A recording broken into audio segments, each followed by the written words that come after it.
अस्सलाम वालेकुम व्यूअर्स, मैं हूं आपका होस्ट अब्दुर्रहमान। आज डिस्कस करेंगे हुकूमत की अरब से अवाम को लगाए जाने वाले 920 अरब रुपए के टीके को। जी हाँ, रवा मालियाती साल के दौरान हुकूमत मुझसे और आपसे पेट्रोल डीजल की मद में 920 अरब रुपए के टैक्सेस पेट्रोलियम लीवी की सूरत में लेगी और ये रकम बजट में पहले कम रखी गई थी। जब बजट आया इस साल का तो कहा गया कि 869 अरब रुपए पेट्रोलियम लेवी रेवेन्यू के मद में अवाम से कलेक्ट किए जाएंगे, लेकिन इंटरनेशनल मार्केट में उम्मीद से ज्यादा पेट्रोल कीमत डीजल की कीमत कम हुई तो हुकूमत की नीयत खराब हो गई। तो उसने अवाम को पूरा रिलीफ फॉरवर्ड करने की बजाय थोड़ा सा रिलीफ अवाम को दिया और बाकी जो टैक्स की शरह है वो बढ़ा दी है। और यही वजह है कि रवा मालियाती साल के इब्तदाई 4 माह यानी पहले क्वार्टर में हुकूमत ने मुझसे और आपसे 222 अरब रुपए पेट्रोलियम लेवी की मद में जमा भी कर लिए हैं और ये रकम पिछले साल की निस्बत 367% ज्यादा है, यानी 3.5 गुना इन्होंने पिछले साल की निस्बत इस साल हमसे पेट्रोलियम लेवी की मद में ज्यादा रकम ली है। और 869 अरब रुपए का जो टैक्स रेवेन्यू का हदफ था उसमें 51 अरब रुपए का इजाफा किया गया है और इस साल अब हुकूमत हमसे 920 अरब रुपए लेगी। और ये क्यों लेगी? अपने खसारे पूरे करने के लिए। उन लोगों से टैक्स नहीं लिया जाएगा जिनसे टैक्स लिया जाना चाहिए, उन सेठों पर हाथ नहीं डाला जाएगा जो सेठ इनके अपने मंजूर नजर है। मैं मिसाल देता हूं, 2019 का सुप्रीम कोर्ट का एक फैसला है कि पाकिस्तान में वो बड़ी बड़ी सनतें जिन्होंने GIDC नाम का टैक्स अपने कंज्यूमर से कलेक्ट करके अकाउंटों में रखा लेकिन रियासत को जमा नहीं करवाया, उनसे 416 अरब रुपए वागुजार करवाए जाए। तो हुआ क्या? उस फैसले को गुजरे हुए 4 साल हो गए हैं और इन 4 सालों में सिर्फ 80 अरब रुपए हुकूमतों ने निकलवाए हैं। अभी भी 337 अरब रुपए इन बड़े सेठों से निकलवाने बाकी हैं। सेठ कौन कौन से हैं? खाद बनाने वाले कारखाने, टेक्सटाइल मिलें, CNG सेक्टर और कैप्टिव पावर प्लांट्स।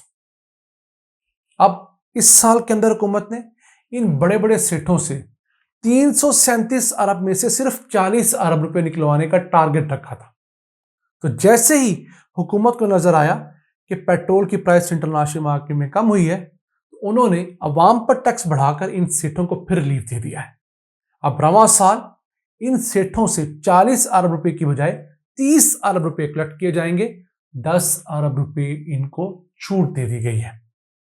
ऐसे ये पाकिस्तान कर्जों के चुंगल में नहीं फंसा हुआ, इसको जानबूझकर फंसाया गया है।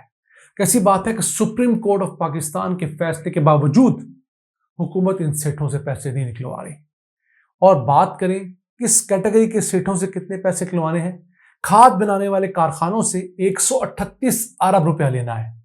ये पैसे 2018 से इन कारखानों के अकाउंट में पड़े हैं, उस पर ये कई गुना सूद कमा चुके हैं, लेकिन असल 138 अरब देने को तैयार नहीं। फिर टेक्सटाइल सेक्टर ने 42.5 अरब रुपया देना है, वो भी नहीं दे रहा, बड़े बदमाश हैं। फिर CNG सेक्टर ने 80 अरब रुपया अदा करना है और फिर कैप्टिव पावर प्लांट्स ने 91.5 अरब रुपया अदा करना है। ये कैप्टिव पावर प्लांट्स वो प्लांट्स होते हैं जो कि फैक्ट्रियों के अंदर बिजली पैदा करने के लिए लगाए जाते हैं और इनको सस्ती गैस हुकूमत पाकिस्तान देती है। पहले इसलिए दी जाती थी कि पाकिस्तान में बिजली कम थी। अब हुकूमत कह रही है कि हम बिजली लें, इन पावर प्लांट्स को इस्तेमाल ना करेंगे, लेकिन ये हुकूमत के साथ सीधे हो जाते हैं और हुकूमत ब्लैकमेल होती है। तो इस मद में इनको रिलीफ दिया गया। इसके अलावा अवाम को और चूना कहाँ लगेगा, कोई वो डिस्कस कर लेते हैं। हुकूमत ने पेट्रोलियम लेवी जो है वो बढ़ाकर 60 रुपए फी लीटर कर दी है, पेट्रोल पर भी और डीजल पर भी। एक तो अवाम को ये रिलीफ नहीं मिल रहा और महंगाई ऐसे ही तो अवाम भी कमर नहीं तोड़ रही।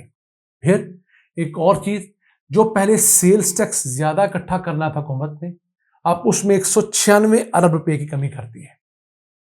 अब ये भी एक डिबेटेबल इशू है कि 196 अरब रुपए की कमी क्या जेन्युइन कमी हुई है या कुछ सेठों को नवाजने के लिए की गई है।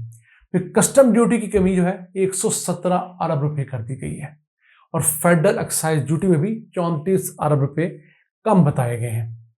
इसके मुकाबले में इनकम टैक्स जो है वो 346 अरब रुपए हुकूमत ज्यादा कलेक्ट करेगी।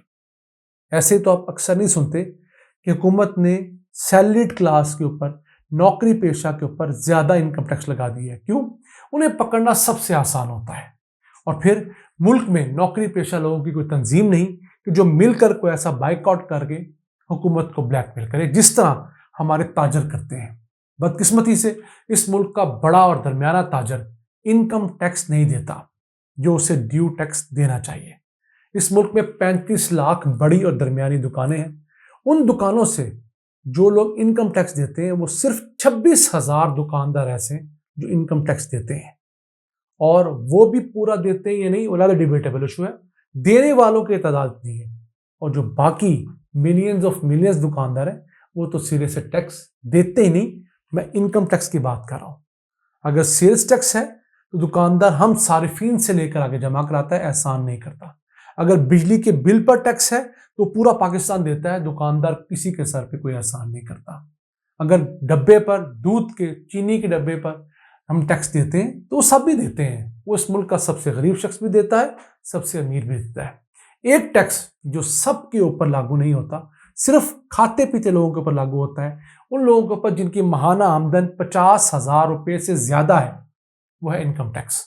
और ये वो कैटेगरी है जिसमें हमारा बड़ा जिम्मेदार डंडी मारता है, हमारा बड़ा दुकानदार 2 नंबरी करता है, प्रॉपर्टी डीलर इसमें 2 नंबरी करते हैं। इसी तरह कंस्ट्रक्शन सेक्टर में काम करने वाले ठेकेदार और दीगर लोग 2 नंबरी से काम लेते हैं। अब पाकिस्तान के अंदर महंगाई इन वजूहात की वजह से भी बढ़ रही है। जब रियासत उन लोगों पे हाथ नहीं डालेगी जिनसे टैक्स लिया जाना चाहिए, और उन लोगों पर बर्डन डालती रहेगी जो ऑलरेडी टैक्स दे रहे हैं, तो फिर इसी तरह महंगाई का जिन काबू से बाहर होता रहेगा, और हमारे बड़े सिर्फ जुबानी जमा खर्च और खाम ख्याली में ही डूबे रहेंगे। तो नाज़रीन, ये था आज का एपिसोड।